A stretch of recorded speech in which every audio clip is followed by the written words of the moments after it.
They dug up 40 bodies in 3 months. That was the grim tally by September of 1889, when the territorial marshal finally connected the string of grave robberies plaguing the cemeteries of southern Texas and northern Mexico. But what made the crimes truly horrifying was not just the number of corpses stolen, it was what the gang led by Cyrus Holt was doing with them afterward. The photograph captured on that dusty afternoon showed 9 men standing around a freshly exhumed body, casual as if they were posing with a prize steer or a successful hunt. But this was no animal lying in that shallow grave. It was Samuel Pritchard, a cattle rancher who had been buried with full honors just 2 weeks prior in the Pleasant Valley Cemetery outside of Del Rio, Texas. His family had wept over his coffin. A preacher had commended his soul to God, and now he lay in the sun, surrounded by grinning outlaws, while a photographer captured the scene for posterity. Cyrus Holt stood in the center of the group, holding a shovel like a scepter of authority. He was 38 years old, broad-shouldered and thick-armed from years of hard labor, with a black beard that grew wild and untrimmed down to his chest. His eyes were the color of muddy water, and they held a peculiar gleam that made people uncomfortable, even when he was being friendly. Cyrus did not wear a traditional outlaw's garb, no black hat or fancy gun belt. He dressed like a working man, in rough clothes and heavy boots, because the work he did was indeed labor-intensive, just of a darker variety than most honest folk engaged in.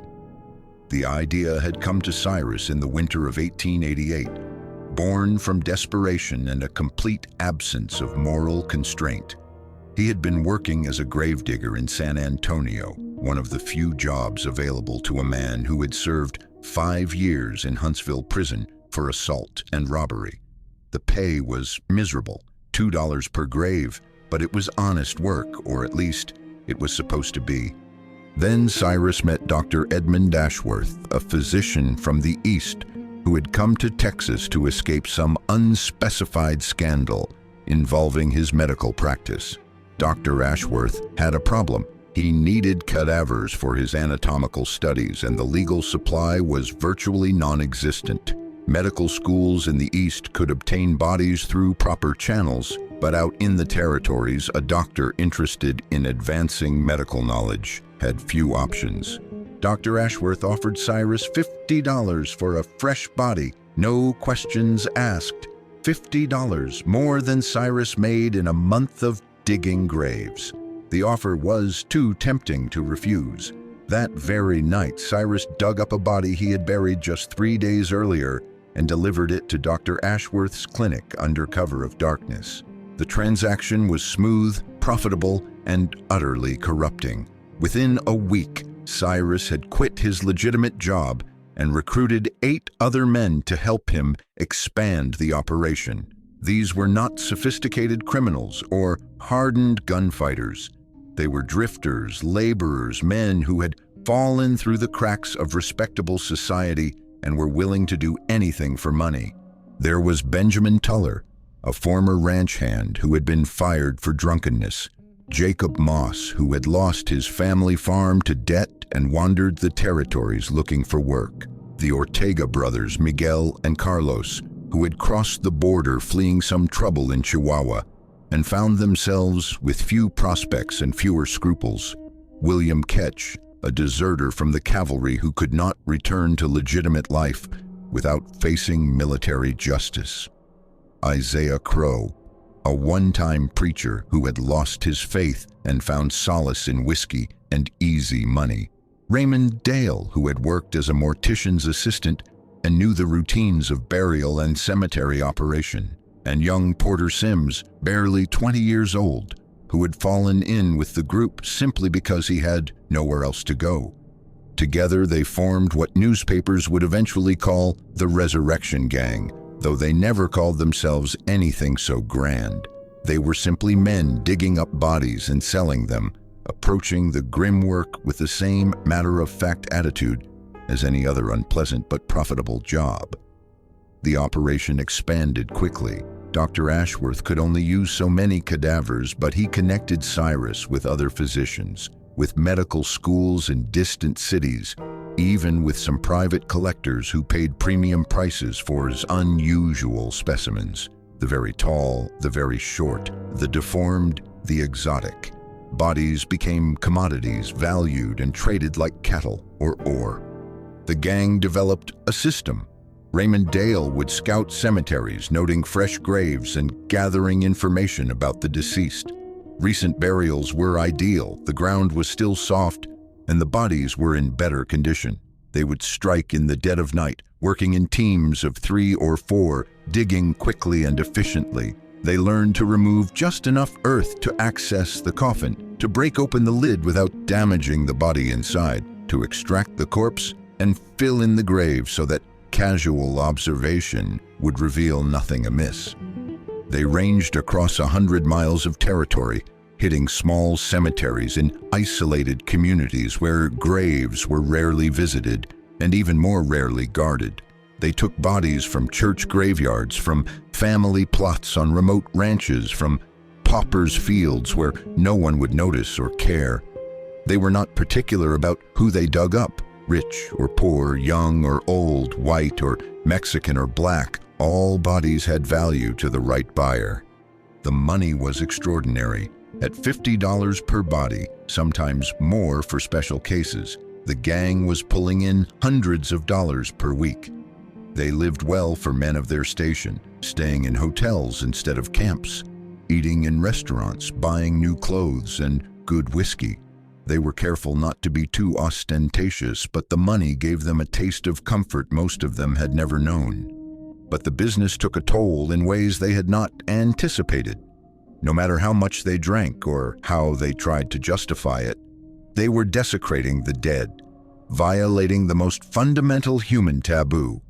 Some of the men began to suffer nightmares, waking in the dark, convinced they were still in graves, surrounded by corpses. Porter Sims started talking to himself, carrying on conversations with people who were not there.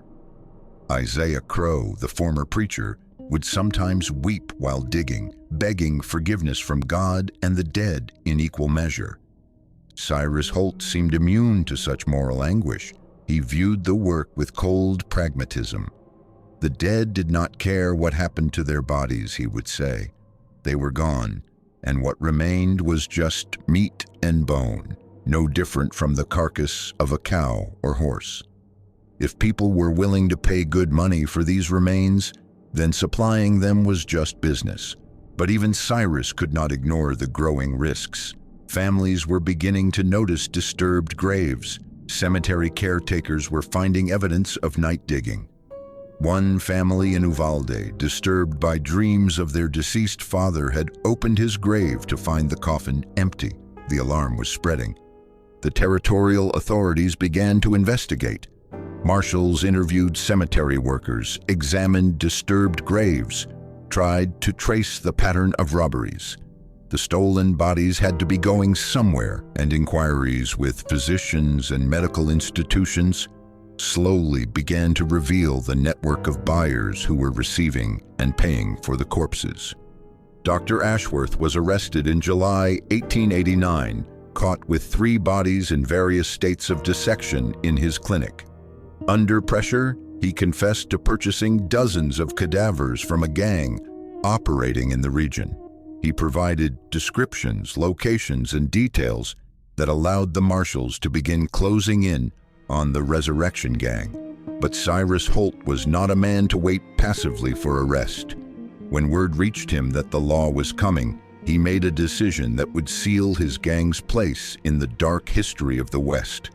If they were going to be caught and hanged for grave robbing, they might as well go out with one final act of defiance, one last profitable haul, one statement that would make their names infamous.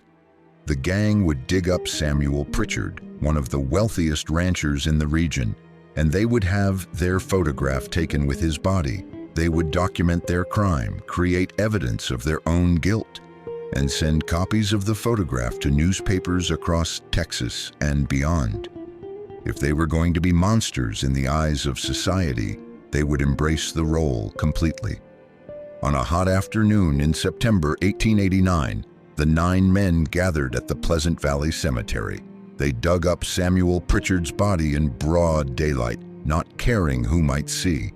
They arranged themselves around the corpse, some holding shovels, others with their hands casually in their pockets, all of them looking directly at the camera with expressions ranging from defiance to dark amusement. The photographer, a man named Albert Hoskins, who had been paid handsomely and asked no questions, captured the scene in a single exposure. The resulting image was one of the most disturbing photographs of the era. 9 living men surrounding one dead man, the violation of the grave rendered permanent in silver and paper. Cyrus Holt kept his promise. Copies of the photograph were sent to newspapers in San Antonio, Austin, Houston, and as far away as New Orleans and St. Louis. The reaction was immediate and explosive. Editorials demanded swift justice. Rewards were posted. The hunt for the Resurrection Gang became the highest priority for law enforcement across Texas. The gang scattered, knowing they had made themselves the most wanted men in the territory. But the photograph had doomed them. Too many people had seen their faces. Too many witnesses could identify them. Benjamin Tuller was caught first, arrested in a saloon in El Paso. He was tried, convicted, and hanged within 3 weeks. Jacob Moss made it to Oklahoma Territory before a bounty hunter tracked him down.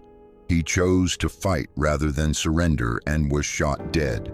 The Ortega brothers fled across the border, but Mexican authorities, horrified by the photograph and the crime it represented, arrested them and turned them over to Texas Rangers. They were hanged together in Del Rio before a crowd of over 1,000 people.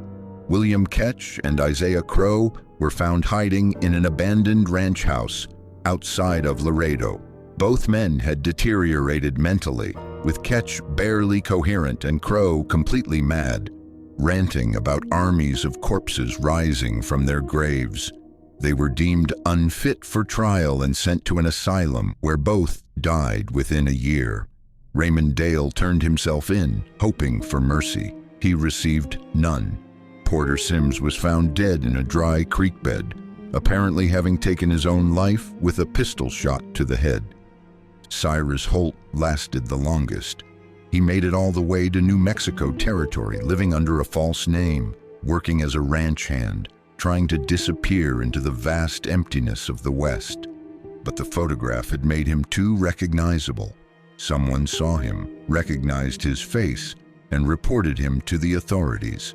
He was arrested without incident in November 1889 and extradited to Texas. His trial was a sensation, with the photograph displayed prominently as evidence. Cyrus showed no remorse, no regret. When asked if he had anything to say before sentencing, he simply stated that dead bodies had value and he had provided a service to those who needed them. The judge called him a ghoul and a desecration of everything decent and sentenced him to hang. Cyrus Holt was executed on February 14, 1890, in San Antonio, before the largest crowd ever assembled for a hanging in Texas history. An estimated 5,000 people attended. As the noose was placed around his neck, someone in the crowd shouted, asking if he was afraid of meeting the dead he had disturbed. Cyrus smiled and said he expected they would be glad to see him, since he had given them one more chance to walk in the sunlight. The photograph of the Resurrection Gang around Samuel Pritchard's body became one of the most infamous images of the Old West, a testament to how low men could sink when morality and desperation collided. It was displayed in law enforcement offices as a cautionary tale, published in books about crime and punishment, studied by those interested in the darker corners of human nature. Samuel Pritchard was reburied with additional security measures to prevent future disturbance. His family received a formal apology from the territorial governor and a financial settlement, though no amount of money could truly compensate for what had been done. The grave-robbing epidemic ended with the destruction of the Resurrection Gang. Laws were passed requiring better security for cemeteries, establishing harsh penalties for body snatching, and creating legal channels for medical institutions to obtain cadavers through proper means. But the photograph remained, a frozen moment of absolute desecration. 9 men who had crossed a line so fundamental that civilized society could not forgive them. They had dug up 40 bodies in 3 months, and in doing so, they had dug their own graves just as surely. And somewhere in a dusty archive, that photograph still exists. 9 faces staring out from history, their names recorded, their crime documented, their fate sealed. A reminder that in the Wild West, where law was often thin and morality flexible, there were still some boundaries that, once crossed, could never be uncrossed. Some crimes so repugnant that even the most hardened outlaws would turn away in disgust. They dug up 40 bodies in 3 months, and when they were done, all 9 of them went into the ground themselves, buried not with honors or tears, but with revulsion and the hope that they would stay buried, their names forgotten, their deeds remembered only as a warning of how far men can fall when they forget that even the dead deserve dignity.